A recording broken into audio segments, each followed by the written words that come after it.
안녕하세요. 30대 초반의 결혼 1년차 커플입니다. 마음의 인정머리라고 눈꽃만큼도 찾아보기 힘들었던 와이프와의 결혼 생활에 대한 리얼 모습에 대한 공유를 해보고자 합니다. 참고를 듣다가 속이 불편하신 분들은 끝까지 읽으셔야 사이다 마시고 뻥 뚫리는 기분을 만끽하실 수 있을 겁니다. 저는 집에서 일을 하는 사람입니다. 그냥 요즘 스마트 스토어 유행하잖아요. 저는 그 유행이 시작되기도 전에 대학 졸업하고 취업 포기를 하면서 동시에 시작을 했던 사람입니다. 그 당시만 해도 면접 보는 곳마다 줄줄이 낙방을 하는 바람에 자신감이 굉장히 떨어져 있는 상태였고, 내가 도대체 뭘 하면서 먹고 살아야 하나 싶어서 밤낮 없이 인터넷을 뒤지고 서점을 뒤져가며 살아남을 방법을 강구했습니다. 결국 제가 찾은 해답은 아무리 도전해도 합격이 되지 않은 팔자인데, 회사는 그만 눈여겨보고 다른 것 중 내가 할 수 있는 방법을 찾자며 장사를 시작하게 되었어요. 처음엔 자본금도 없었고 알바하면서 모아두던 500만 원을 가지고서 시작을 했어요. 중국에서 그리고 홍콩에서 사오는 물건들을 혼자 열심히 인터넷에서 끄적이다 배운 대로 사진도 찍고 설명서도 써서 올렸고, 그렇게 온라인에서 장사를 시작하다 보니 한 두 달, 거의 반년이 지나서는 수익이 금방금방 천 단위를 찍더라고요. 물론 거기서 부가세 같은 걸 다 빼고 나면 매달 700만 원 정도는 되었지만, 그 또래에 그 정도의 수익을 벌 수 있다는 게 너무너무 신기하고 또 기뻤습니다. 사실 처음 한두 달은 재고가 쌓이기만 할 뿐 아무에게도 팔리지 않아서 거의 잠도 못 자고 매일같이 혼자 홍보를 하겠다며 여기저기 글 쓸 수 있는 카페를 기웃거리고 SNS를 하면서 제 몸을 혹사시키면서까지 일을 키우려고 노력을 했거든요. 한번 성공을 해보고 나니 대충 노하우도 알겠고 어떻게 운영을 해야 하는지도 알 것 같다면서, 정말 더 젊었을 때 더 열심히 일해서 이만큼의 돈을 계속해서 벌고 저축을 하고자 쇠가 빠지게 일을 했어요. 당시 또래의 친구들은 회사를 다니면 간간히 회식도 하고 일 끝나고 꽤나 뽐때 나는 바 같은 데도 가서 놀고 하던데, 아님 하다못해 클럽이라도 다니면서 스트레스든 뭐든 풀던데, 저는 그런 것도 일절 없었습니다. 그냥 장사가 잘 되어 고객들이 배송 지연을 안 당하는 것만으로도 제겐 감지덕지고 하루 중 가장 흐뭇한 일이었으니까요. 그렇게 일밖에 모르던 제가 차츰 돈이 쌓여서 부모님 집도 더 넓은 곳으로 옮겨드리고, 저는 저대로 혼자 사무실 겸 자취방으로 쓰는 전셋집에서 거의 찌꺼노인처럼 안에 콕 틀어박혀서 살았는데요. 작년에 결혼을 하게 되었네요. 정말 순식간에 제가 총각에서 유부남이 되었고, 집안에는 해외에서 떼온 물건들로 인해 박스만 가득했었는데, 갑자기 사람 사는 집처럼 맛있는 음식 냄새도 나고 하다못해 창가에 꽃병에 꽃이 가득 담겨있기도 했어요. 와이프와는 연애한 지 8개월쯤 되어 결혼을 했습니다. 작년에 결혼을 하고 지금은 거의 1년이 조금 넘어갔어요. 제가 너무 일만 하고 있고 제대로 끼니를 못 챙겨 먹거나 잠도 못 자고 얼굴이 해골바가지가 되어버리니 부모님께서 걱정이 많으셨는지 연애라도 좀 하라면서 여기저기 여자를 소개시켜 주셨는데요. 처음엔 당연히 부담이 되고 내가 너무 일이 많아 맨날 여유가 없는데 그런 나와 연애를 해줄 사람이 누가 있겠냐며 거절을 하다가 일방적으로 약속을 잡아대시던 부모님 때문에 절 기다리고 있을 상대 생각에 어쩔 수 없이 나가야 했던 적이 딱 3번 있었습니다. 처음 2번은 찾아가는 길 내내 긴장도 되고 부모님 욕이 막 입에서 튀어나오고, 물론 심한 욕은 아니었지만 말입니다. 바빠 죽겠는데 억지로 약속을 맞춰 손보러 나가게 하는 게 요즘 시대에 있는 일이냐며 엄청 섭섭함을 토로하기도 했어요. 그렇게 나가서 만나는 여자들은 대체로 제가 딱 봐도 자기 관리를 못하고 바쁘게 일만 하는 사람으로 보였던 것인지 첫 인상부터 찡그리며 절 좋게 바라보지 않았고, 그런 여자들을 2번 만나면서 저는 괜히 움츠러들더라고요. 나도 일만 하고 싶은데 그럼에도 기다릴까봐 억지로 나가긴 나갔는데 다들 그 정도로 내가 싫다는 티를 냈어야 했나 싶어서 조금 살짝 울컥하기도 했습니다. 그 바람에 한동안 일이 잘 되면서 차올라 있던 저 나름대로 자신감이 뚝 떨어져 버린 기분이 들기도 했죠. 그래서 또 한동안 정말 질색팔색을 하면서 부모님이 누구 소개시켜주려 하던 소리를 바락바락 질러대며 불효자 마냥 모른 척을 했습니다. 그런데 이번엔 저희 누나가 자기 친구의 아는 동생이라면서 또 누군가를 제 동의도 구하지 않고 소개를 시켜줬는데, 그걸 하필 아예 저희 집으로 데려왔더라고요. 지나가는 길에 들렸다는 뻔한 거짓말을 하면서 말입니다. 저희 누나는 혼자 고등학교 졸업하고서 쭉 스스로 일하고 돈 벌다가 네일샵을 차려서 장사를 제법 잘하고 있는 사장이었어요. 누나 손에 이끌려 낯선 저희 집에 오게 된 와이프. 제가 누나와 함께 같은 네일 장사를 하고 있을 줄 알았다며, 그런데 상자도 많고 뭔가 사진 촬영하는 세트장 같아 보이는 게 너무 멋있다며, 이전의 여자들과 달리 저희 집을 막 샅샅이 구경하며 좋다고 해볼래. 그리고 또 제가 너무 멋져 보인다고 해볼래 하는 게, 참, 사람 가슴 떨리게 하더라고요. 연애를 시작하는 건 별게 없었어요. 그냥 두 사람이 만나 가슴 한번 설레보면 그만이더라고요. 전 저를 설레게 해준 이 여자가 너무 좋아 미치도록 사랑에 빠졌고, 와이프도 처음 본 순간부터 그냥 제가 일에 미쳐 사는 게 열심히 사는 사람 같아 보기 좋았대요. 그렇게 저희는 연애하는 내내 하루도 빼놓지 않고 만나고 얘기를 나누면서 사랑에 빠졌다가 결혼도 빠르게 해치웠습니다. 이왕이면 자주 더 오래도록 함께 보면서 제 옆에 꼭 붙들어 놓고 지내보고 싶은 사람이었으니까요. 그런데 저희 와이프는 결혼하고 나니까 단점이 하나 보이기 시작했어요. 신혼 초라 단점이 많이 보일 리도 없었고, 그래서 안 되는 게 맞는 것 같은데, 생각보다 이상한 점에서 제 콩깍지가 빠져나가기 시작했어요. 그건 바로 와이프가 생각보다 저희 부모님을 굉장히 무시한다는 것입니다. 자식으로서는 사랑하는 와이프가 그러는 게 섭섭하고 가슴 아프고 또 화가 날 수밖에 없는 대목이었죠. 와이프는 저희 누나가 잘 나가는 네일샵 사장이라는 것을 처음부터 알고 있었고, 그런 누나를 통해 동생도 사업한다는 얘기를 듣고서 저희 집에 소개받으러 찾아왔던 사람입니다. 그런 사람에게 제가 약간은 그래도 혹여나 우리 남매가 돈을 잘 번다는 소리에 더 쉽게 사랑에 빠진 건 아닐까 싶은 적도 있었지만, 그럼에도 제가 너무 가슴 떨리고 이 사람을 사랑했던지라 사리 분간을 제대로 못했어요. 와이프가 멋있다고 잘났다고 해주는 달콤한 말들이 그저 감사하고 또 좋았습니다. 와이프에겐 늘 그런 모습만 보이고 싶은 마음에 더욱 일을 열심히 해서 돈을 착실하게 모았고, 결혼 준비를 하던 그 짧은 연애 기간 동안 와이프가 사달란 거, 먹고 싶다는 건 다 사주면서 물심양면으로 이 사람을 사랑했어요. 사업을 하는 저도 비싸다는 이유로 한두 개 어쩌다 사먹고 마는 마카롱을 와이프는 주기적으로 자기가 가장 좋아하는 디저트라면서 한 박스 사달라고 매일같이 졸라대는 와이프한테 그냥 마음껏 물어보지 말고 사 먹으라며 카드도 줬습니다. 일명 우리 사이에서 마카롱 카드였는데 나중에 카드 금액을 보니 거의 몇백만 원이 결제가 되었더라고요. 그 마카롱 사 먹는데 말입니다. 더 자세히 보니 와이프가 그걸 사다가 옆에 친구들 나눠주고 가족들의 여동생 나눠주면서 5만 군데 주면서 제 돈을 썼더라고요. 뭐 저야 사랑하는 사람이 주변 사람들 준다고 하니 기분이 나쁘거나 돈이 막 아까운 건 아니었는데, 그래도 아직 결혼도 안 한 사이인데 제 돈인 거 뻔히 아는 사람이 선물 사듯 그렇게 펑펑 사서는 상의 한 번 없이 나눠주고 다녔다는 건 살짝 깨긴 했습니다.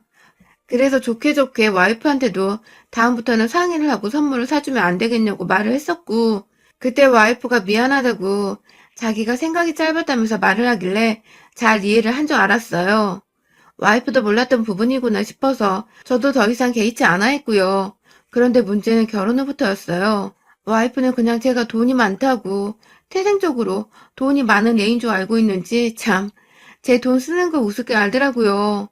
저는 어릴 적에 그리 부유한 것도 아니었고, 저희 누나나 저나 사업을 한번 키워보겠다고 남들 놀러 다닐 때 우리는 일하고 돈 모으고 사업한다고 밤낮 잠도 못 자면서 지금의 상태로 키우는 것인데, 와이프는 화려함 뒤에 감춰져 있는 일말의 수고로움조차도 알지를 못하는 듯 했습니다. 처음 신혼 때는 저와 상의도 없이 하던 일을 그만두더니 이내 본인 퇴직금으로 받은 1,000만 원 좀 넘던 그 돈을 불과 한 달 만에 다 써버렸다면 여러분들은 믿으시겠어요?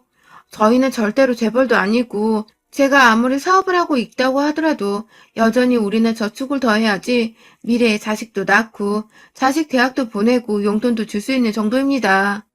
사업이란 게 언제 어떻게 될지 모르는 것이기에 늘 열심히 하되 미래를 생각하면서 준비를 해야 하는데, 와이프는 그냥 그 돈은 자기 고생했던 대가라면서 가방 몇 개 사고서 땡치더라고요. 그것을 시작으로 저한테서 살림을 목적으로 돈이 필요하다면서 저한테서 받아갔던 그 마카롱 카드를 그냥 자신이 아예 맡아서 쓰겠다고 하더라고요. 돈으로 와이프한테 스트레스를 주고 싶지는 않았지만 와이프의 씀씀이가 워낙 컸던 터라 처음에는 거절을 했습니다. 정말 미안하지만 내가 용돈을 주는 것으로 생활비를 관리하는 게 좋을 것 같다면서 카드는 내가 사업을 하기 위해서 언제 어떻게 얼마나 써야 할지 몰라 구비를 해놔야 하는 건데 당신의 소비 모습을 볼 때 이 카드의 한도가 여유가 있을지 없을지도 자신이 없다며 좋게 좋게 말하며 거절했더니 와이프도 처음엔 알겠다고 하더라고요. 하지만 제가 주는 돈 100만 원이 턱없이 부족하다며 용돈을 올려달란 불만을 제기해서 130만 원, 그러다 또 자기가 도저히 밖에 나가서 주변 신혼댁들을 사귀지도 못하겠다며 또 부족하다고 해서 150만 원. 그러나 지금은 다달이 집에 있는 사람한테 200만 원을 용돈으로 주고 있습니다. 생활비니까 비교적 적은 돈은 아니냐고 하실 분들이 있으실 텐데요. 저 200만 원은 와이프의 처음 말과는 달리 전혀 생활비에 보태지고 있지 않았습니다. 주기적으로 와이프는 밖에 물량을 때려나가는 저한테 장을 봐오라면서 제 카드로 제가 먹거리에 필요한 것들을 몇십만 원어치 사오도록 강요를 할 뿐만 아니라 어디 나가면 와이프가 옷 사달라 하고 귀걸이 사달라고 하고 이것저것 사달라고 하면서 제 지갑에서 카드를 빼서 쓰게 하는지라 저 200만 원은 어디까지나 와이프 혼자만을 위한 용돈이에요. 그 바람에 저는 한 달 생활비, 애도 없는 2인 가구가 신혼 1년도 안 되어 다달이 거의 3, 400만 원이 되는 돈을 쓰고 있었고요. 결국 제가 한두 달 전에 와이프한테 말했습니다. 우리 집이 돈이 많은 것도 아니고 내가 벌어서 지금 우리 미래를 꿈꾸며 살아야 하는데 아무리 내가 다달이 많은 돈을 번다고 하더라도 한 달 지출 300만 원이 넘어가 버리는 게 말이 되냐면서 나중에 애가 생기면 그때 애 핑계로 500만 원을 거뜬하게 쓰겠다고 용돈을 70만 원을 하고 나머지 생활비에 필요한 것들은 죄다 제가 돈을 직접 지출하겠다고 했어요. 와이프는 집 밖에 나가지도 않고 주변 친구들이 그리 많은 것도 아니고 용돈 70만 원을 온전히 자기한테 쓰게 하면서 제가 부족하면 제 카드를 그때그때 줄 수 있는 거니까 충분한 금액이라고 생각했습니다. 생활비는 제 카드로 전부 다 쓸 예정이니까 혼자 사치비로 쓰기엔 주부가 한 달 70만 원이면 결코 적은 돈이 아니라고 생각했어요. 남들은 직장 다니면서 저축도 하고 교통비에 이것저것 빼고 나면 이 정도 쓰는데 직장 안 다니는 와이프가 한 달 70만 원을 그냥 얻는 거면 저로선 최대한 별의를 한 거라고 생각을 했습니다. 그런데 와이프는 며칠 동안 저를 본체만체 하면서 용돈 얘기를 쏙 빼놓고 무시를 하더니 갑자기 무슨 결심이 들어선 건지 저한테 그러더라고요. 알겠어. 앞으로는 용돈 꼬박꼬박 매달 1일에 넣어줘. 그리고 이건 당신이 먼저 시작한 싸움이야. 라고 말입니다. 제가 우리 둘이 잘 살아보자고 건네는 말들이었는데 이걸 다 싸움이라고 받아들였다니 이건 뭐 말싸움을 해야 하는 건지도 모르겠고 그렇게 싸워서 누구한테 이득일까 싶어서 말싸움을 할 기운도 없고 자기야 미안해 하면서 제가 잘못한 것도 없는데 일단 화를 좀 풀어보라고 사과부터 했던 저입니다. 하지만 와이프는 또 들은 체 반 체 하면서 저를 무시하기 여념없었죠. 다달이 1일이 되면 일하는 제 방에 들어와서는 용돈 보냈냐고 확인하는 와이프였고 그 사이 와이프는 점점 더 돈을 저한테 맡겨놓은 사람만의 행동을 했어요. 그리고 무엇보다 저희 부모님께 너무 홀대를 하기 시작했습니다. 저희 부모님이 돈이 많은 것도 아니라고 말을 한 것 가지고 저희 부모님이 돈이 없는 사람이라고 생각을 하기로 한 건지 저희 어머님이 가끔 제 핸드폰으로 전화를 하셔서 하는 일은 잘 되고 있냐고 물어만 보셔도 뒤에서 일하고 있는 사람 방해하지 마세요 라고 큰 소리를 내며 말을 하고는 어머님이 전화를 끊게 만들기도 했고요. 저한테 용돈 몇백씩 받아서 쓸 때만 해도 자기가 먼저 어머님 건강 챙겨주면서 안부 전화도 해주고 살갑게 챙겨주던 사람이었는데 저한테 화난 걸 저희 엄마한테 화풀이 하려는 것 마냥 엄마한테 더 이상의 연락도 하지 않았고 급기야 엄마가 아가 힘든 일 있으면 나한테 다 말해라 하면서 기분이 울적해 보이는 것 같다며 화를 풀어주려고 하자 거기다 대놓고 어머님 저 용돈 부족한데 돈 좀 주세요 라고 말을 해버린 바람에 저희 엄마가 저 모르는 사이에 와이프한테 돈 500을 보냈다 하더군요. 제가 그간 부모님 용돈 챙긴다고 보내드리고 있던 돈이었는데 그걸 자식이 고생해서 번 돈이라며 늘 쓰지도 않고 저축한다고 모아놓으시더니 급기야 그걸 돈 모자르다는 와이프의 계좌에 떡하니 돈 500만 원을 송금하신 겁니다. 그것도 모자라 바로 지난 일요일 저희 어머님의 생신이셨는데요. 그날 결국 와이프가 제 앞에서 지랄을 한 번 더 떨어졌다가 저한테 완전히 개박살이 나버렸어요. 와이프가 어머니로부터 돈 500만 원을 받았다는 소리를 저희 아버지로부터 전해 듣고 사실 와이프한테 바로 티를 내지 않았습니다. 와이프도 돈이 급했거니 하면서 웬만하면 같이 살고 있는 내 부인을 이해하려고 노력하고자 했습니다.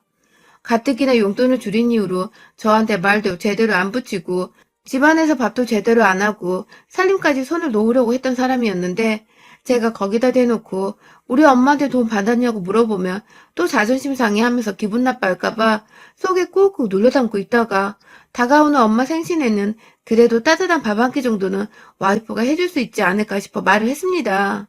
물론 부모 생일에 왜 피도 안 섞인 와이프가 밥을 차려줘야 하냐고 하는 분들도 있을 겁니다. 그런데요, 시집 올 때 저랑 누나가 돈 모아서 결혼식까지 들어가는 비용을 다 지불했고, 저희 신혼집은 제가 사무실 겸 쓰던 전셋집을 팔아 거기다가 제 돈을 또 보태서 더 큰 자가 아파트로 들어와 살고 있는 중입니다.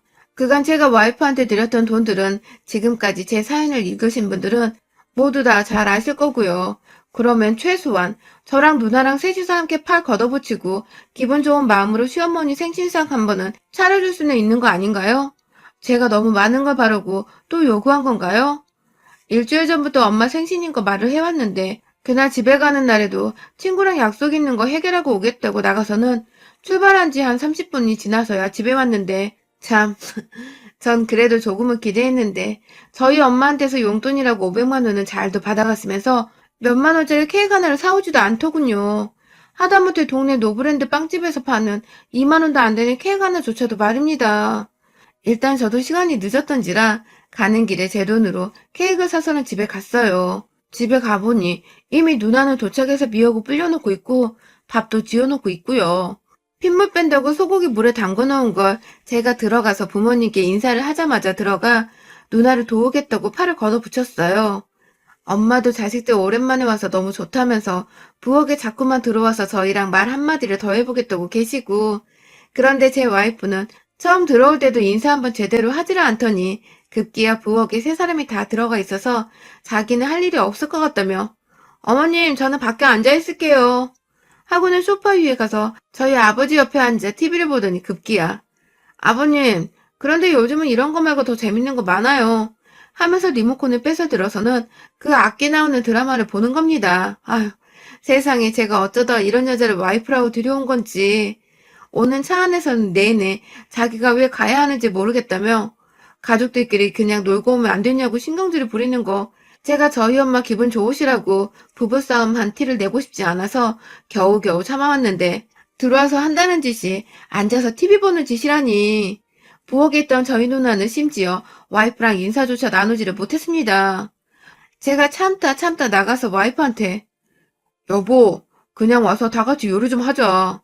라고 말을 했어요. 그러자 와이프는 내가 왜? 라고 하더군요. 놀란 누나가 싱크대 앞에서 손에 물에 잠긴 고기를 주물럭대다 말고 저를 뒤돌아 쳐다봤고 순간 얼굴 표정이 착잡해진 엄마의 표정까지 확인한 후 깊은 한숨을 쉬며 다시 말했습니다. 여보, 그래도 오늘 우리 엄마 생신이신데 엄마가 부엌에서 이러고 계신 것보다 우리가 좀 해드리면 좋잖아. 라고 또 최대한 정말 화가 머리끝까지 뻗쳐 터져버리려는 걸 겨우겨우 엄마 생각에서 눌러가며 얘기를 했는데 와이프가 그러더라고요. 자기야, 당신 엄마는 당신이 챙기고 우리 엄마는 내가 챙기고 서로 반반씩 하는 거 공평하지? 라고 하더군요. 이게 진짜 다른 집 와이프들이 이런 소리라면 당연하지 하고 말했을 테지만 다른 사람도 아닌 내 돈에 내 부모님 돈에 아주 여기저기 돈지랄해가면서 지내오던 와이프가 제가 심지어 장모님 생신 때에는 용돈으로 쓰시라고 100만 원도 보내드렸던 것을 누구보다 잘 알고 있던 내 와이프가 내 부모님과 누나 앞에서 부시를 해도 정도가 있지. 케이크 하나 사탕 하나라도 사오지 않아 놓고서는 공평을 운운하면서 당신 엄마라고 지랄을 떠는 건 정말 선을 넘은 짓이었습니다. 확 진짜 이게 정신머리가 마탱이가 같구나 싶었습니다. 저도 모르게 씩씩대다가 옆에 누나가 불려놓은 미역을 집어들고는 와이프한테 달려갔어요. 와이프는 달려오는 제가 겁났던지 비명을 지르며 소파 위에 발을 올리고 저희 아빠 뒤로 들어갔는데 그냥 와이프 옷자락을 쥐어잡고는 소파 아래로 떨어뜨리고 미역으로 무슨 채찍질하듯이 와이프 면상을 향해 던졌어요. 아우 진짜 지랄을 떨어져 정도가 있지. 너 내가 소송으로 이론 한 장 남김없이 털털 털어줄 테니까 각오해라. 라면서 한 손에 미역 붙들고 한참을 제 무릎 아래에 있는 와이프를 향해 패대기를 치다가 누나가 못 참겠었는지 다가오더군요. 그런데 우리 누나 저를 말리기는커녕 핏물 뺀다고 했던 그 소고기를 손으로 주물럭대고 있던 그 소고기를 그냥 확 와이프 얼굴에 들쳐올리고는 걷다 대고 뺨따구로 내리친 겁니다. 고기 덩어리에 뺨따구 한번 제대로 얻어맞은 와이프는 제가 때리는 와중에는 저희 부모님을 향해서 이거 폭력으로 신고할 거예요? 하면서 소리만 질러대다가 저희 누나한테 제대로 얻어맞고는 정신을 놓았는지 그냥 맞고만 있었어요. 그리고는 꼼짝없이 이 집안에 버림받고 이혼당하겠나 싶었는지 그래서 이혼 한 장 정말로 남지 않겠다 싶었는지 뒤늦게야 저랑 누나 바지가랑이를 잡고 미안하다고 사과를 하면서 자기가 생각이 짧았다고 하는데 아유 그럼 뭐합니까 이미 배는 떠나는데요. 그냥 경우 없고 몰상식하고 와이프라는 여자한테 되었다고 생각을 하면서 이혼을 결심하고 서류를 내밀었습니다. 당연히 와이프는 안 하겠다고 뻗팅겼고 합의하고 돈 1,000만 원 주지 않으면 소송 걸고 지금껏 내가 받은 정신적 피해와 더불어 내 카드와 내 부모로부터 받아가면서 사치 떨었던 거 내가 어떻게든 다 싸그리 받아내겠다고 겁박을 하니 어디서 구해왔는지 돈 500만 원 일단 제 계좌로 송금하고는 짐을 싸서 집을 나가더라고요. 남은 돈 500만 원 언제 줄 거냐고 하니까 자기가 지금부터 알바를 구해야 한다면서 그 돈도 장모님께 빌려서 갚는 거라며 봐달라고 하더군요. 그래서 겁 한번 주려고 지금 변호사 사무실 가서 소장 발송하고 오는 길입니다. 일단 소송 걸겠다고 해놨으니 지가 합의를 하고 싶으면 남은 돈을 주려고 금방 또 어디서 빌려와 주겠죠. 저는 그날만을 기다리며 이제야 비로소 쓸데없는 지출이 0이 돼버린 현재에 돈을 벌며 보람있게 살고 있습니다. 깨진 장독에 물을 부는 심정으로 살았던 지난 결혼 생활을 이제는 청산하고 장독까지 새 것으로 교체해서는 완전히 새 삶을 사는 기분이네요. 여러분의 생각은 댓글로 남겨주세요. 오늘도 시청해주셔서 정말 감사합니다.